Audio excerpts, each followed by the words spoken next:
We begin this year and this administration in the midst of an unprecedented crisis that calls for unprecedented action. Just this week, we saw more people file for unemployment than at any time in the last 26 years. And experts agree that if nothing is done, the unemployment rate could reach double digits. Our economy could fall $1 trillion short of its full capacity, which translates into more than $12,000 in lost income for a family of four. And we could lose a generation of potential as more young Americans are forced to forego college dreams or the chance to train for the jobs of the future. In short, if we do not act boldly and swiftly, a bad situation could become dramatically worse.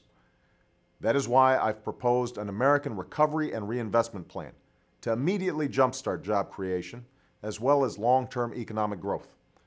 I'm pleased to say that both parties in Congress are already hard at work on this plan, and I hope to sign it into law in less than a month.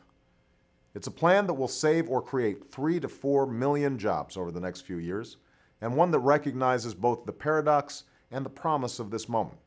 The fact that there are millions of Americans trying to find work, even as all around the country there's so much work to be done. That's why this is not just a short-term program to boost employment.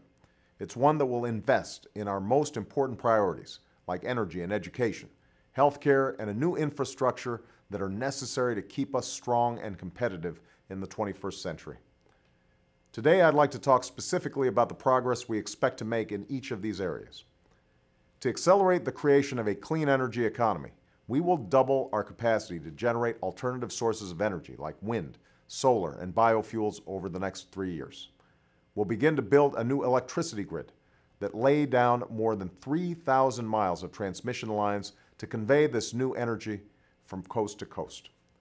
We'll save taxpayers $2 billion a year by making 75% of federal buildings more energy efficient and save the average working family $350 on their energy bills by weatherizing 2.5 million homes. To lower healthcare costs, cut medical errors, and improve care, we'll computerize the nation's health records in 5 years, saving billions of dollars in healthcare costs and countless lives. And we'll protect health insurance for more than 8 million Americans who are in danger of losing their coverage during this economic downturn. To ensure our children can compete and succeed in this new economy, we'll renovate and modernize 10,000 schools, building state-of-the-art classrooms, libraries, and labs to improve learning for over 5 million students.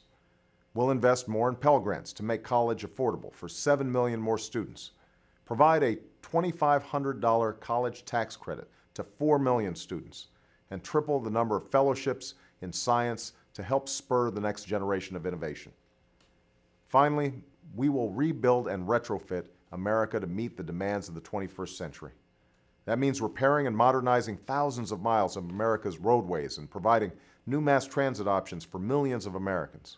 It means protecting America by securing 90 major ports and creating a better communications network for local law enforcement and public safety officials in the event of an emergency. And it means expanding broadband access to millions of Americans so business can compete on a level playing field wherever they're located. I know that some are skeptical about the size and scale of this recovery plan.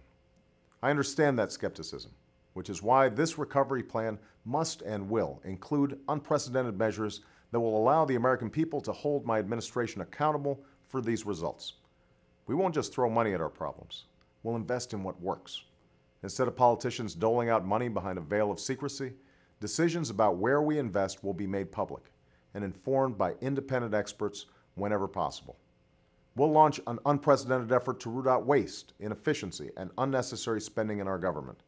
And every American will be able to see how and where we spend taxpayer dollars by going to a new website called recovery.gov.